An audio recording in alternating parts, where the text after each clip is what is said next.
জয়হিন্দ বন্ধুরা, এই ভিডিওটা খুবই গুরুত্বপূর্ণ। যারা WBP constable, jail police constable, SSC GD constable তিনটাতেই রয়েছে তাদের ক্ষেত্রে, আর যারা নিউ ভ্যাকেন্সির জন্য অপেক্ষা করছে তাদের জন্য। ভিডিওটা প্রথম থেকে শুরু করে লাস্ট পর্যন্ত দেখো। ভিডিওতে অনেক কিছু বলবো তোমাদের, সেগুলো মন দিয়ে শোনো। এটা প্রচুর রিকোয়েস্টেড ভিডিও, তো সে কারণে ভিডিওটা করা। আর একটা কথা তোমাদের বলছি, ভিডিওটা প্লিজ গ্রুপে গ্রুপে শেয়ার করে দিও। কেন দেখো না, আমি তোমাদের বলছি এখানে যারা ডাব্লিউবি কনস্টেবল বা জেল পুলিশ কনস্টেবলে সিলেক্টেড হয়ে গেছো, তো তাদের অনেকের এসএসসিজিডি কনস্টেবলে কিন্তু রয়েছে।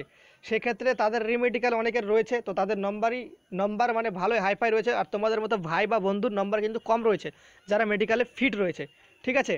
তাদের ডাব্লিউবি কনস্টেবলে কিন্তু চাকরিটা হয়নি। সেক্ষেত্রে তারা আমাকে রিকোয়েস্ট করছে, দাদা অনেক ক্যান্ডিডেট রয়েছে যারা ডাব্লিউবিতে সিলেক্টেড হয়ে গেছে, তা সত্ত্বেও তারা কিন্তু এসএসসিডি কনস্টেবলের রিমেডিক্যাল দিতে যাচ্ছে। ভাই এটার কোনো মানেই নেই। তুমি ডাব্লিউবি কনস্টেবলে সিলেক্টেড হওয়ার পর তোমার এসএসসিডি কনস্টেবলে দিতে গিয়ে মানে তুমি এখানে দেখাতে যাচ্ছ যে তুমি মানে দুটো সিটের জন্য মানে তুমি দুটো সিটেই লড়াই করছো।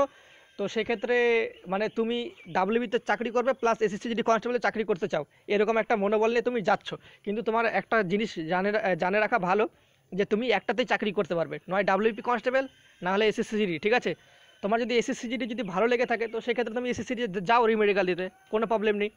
আর যদি তুমি ডাব্লিউপি কনস্টেবলে চাকরি করবে যদি ভেবে রাখো, তো প্লিজ তুমি এসএসসিডি কনস্টেবলের যে সিট সেটা ছেড়ে দাও, রিমেডিক্যাল দিতে যেও না। কারণ সেখানেই কিন্তু সেই সিটে তোমার তোমার ছোট ভাইয়ের মতো বা তোমার বন্ধুর মতো কোনো ক্যান্ডিডেট চাকরি করবে, যার আশীর্বাদ তোমার লাগবে, ঠিক আছে। এটুকু তোমরা বুঝতে পারছো। তো অনেকের কম নাম্বার ছিল যারা ডাব্লিউবি কনস্টেবলে উত্তীর্ণ হতে পারেনি, কিন্তু তা সত্ত্বেও তার এসএসসিডিতে সে মেডিকেলে ভিড় রয়েছে। যদি তোমরা যদি এরকম ক্যান্ডিডেট যদি ওয়েস্ট বেঙ্গল থেকে 100 ক্যান্ডিডেট না যায়, সেক্ষেত্রে ওয়েস্ট বেঙ্গলে কিন্তু 100টা সিট বেরিয়ে যাবে যারা হয়তো মেডিকেলি ফিট রয়েছে। বুঝতে পারছো তোমরা কি বলতে চেয়েছি? তোমরা প্লিজ কেউ রিমেডিক্যাল দিতে যেও না যারা ডাব্লিউপি বা জেল ওয়ার্ডারে কনস্টেবলে সিলেক্টেড রয়েছে। আশা করি বুঝে গেছো। এবার ডাব্লিউপি নিউ ভ্যাকেন্সি আপডেট তোমাদের বলে দিচ্ছি। ডাব্লিউপি নিউ ভ্যাকেন্সি খুব শীঘ্রই তোমাদের বের করছে, আর সেই সংখ্যকটা বেশি সংখ্যক তোমরা ধরে রাখতে পারো। আর তোমাদের যে সমস্ত কিছু তৈরি, বাট খালি তোমাদের পারমিশন যদি পাওয়া যায়, সেক্ষেত্রে তোমাদের যে ডাব্লিউপি কনস্টেবলের যে নিউ ভ্যাকেন্সি সেটা কিন্তু বেরিয়ে যাবে। আর এই বছরই তোমাদের ডাব্লিউবি কনস্টেবলের ভ্যাকেন্সিটা বেরোচ্ছে, এটা আমি তোমাদের চ্যালেঞ্জ করে বলছি। তোমাদের ডাব্লিউবি কনস্টেবলের ভ্যাকেন্সিটা এই বছরই বেরোচ্ছে, তোমরা দেখে নেবে, ওয়েট করে থাকো। আমার কথাটা কতটা সত্য হয় বা মিথ্যা হয় সেটা তুমি দেখে নিও, কারণ আমি তোমাদের প্রত্যেকটা ডাব্লিউবি কনস্টেবলের আপডেট কিন্তু সঠিক দিয়েছি, ঠিক আছে। ডাব্লিউবি কনস্টেবলের পাশাপাশি তোমাদের আরও কিছু নতুন ভ্যাকেন্সি বেরোচ্ছে। তোমাদের খুব শীঘ্রই ডাব্লিউবি কনস্টেবল সম্পর্কে সমস্ত কিছু বলে দেবো, নিউ ভ্যাকেন্সি কী কী আপকামিং আসছে। আশা করি তোমরা সবাই বুঝতে পারছো। তো এই ভিডিওটা যারা ডাব্লিউবি কনস্টেবলে সিলেক্টেড হয়ে গেছো বা ডাব্লিউবিতে ফেল করেছো, তারা এই ভিডিওটা শেয়ার করতে পারো, ঠিক আছে।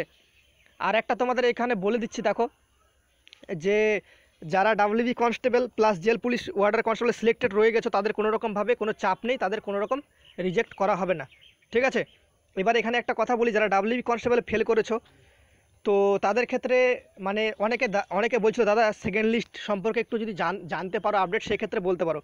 তো তোমাদের একটা কথা বলি, তো আমি হাইলি অথরিটির সাথে কথা বলেছি তোমাদের ডাব্লিউবি সম্পর্কে, ঠিক আছে। ডাব্লিউবি বা জেল পুলিশ সম্পর্কে। তো রিকমেন্ড বোর্ডেরই একটা স্যার ছিল যিনি খুব ভালো লোক, তার সাথে আমি কথা বলেছি। তো তিনি বলেছেন যে ডাব্লিউবি কনস্টেবলে কোনো রকম সেকেন্ড লিস্ট করা হয় না। আমি তার কাছে রিকোয়েস্ট করেছিলাম, স্যার যদি অনেক candidate jail police plus WB কনস্টেবলে কিন্তু চাকরি পেয়েছে, এমন ক্যান্ডিডেট আছে, তাদের সিটগুলোতে জন্য স্যার প্লিজ সেকেন্ড লিস্ট বা ওয়েটিং লিস্ট একটা বের করা হোক, সেক্ষেত্রে অনেক ছেলে কিন্তু চাকরি পেয়ে যাবে। বললো ওরকম কোনো রকম ডাব্লিউবিতে কোনো রকম নিয়ম নেই বা রুলস নেই। সেই যে ভ্যাকেন্সিগুলো তোমাদের যে খালি থেকে গেল, যারা দুটোতেই চাকরি পেয়েছে, তো তারা তো সম্ভবত জেল ওয়ার্ডারে মানে কনস্টেবলেই যোগদান করবে। আর তোমাদের যে ডাব্লিউবি কনস্টেবল যে ভ্যাকেন্সিগুলো পড়ে রইলো, সেই ভ্যাকেন্সিগুলো ফুলফিল আর হবে না।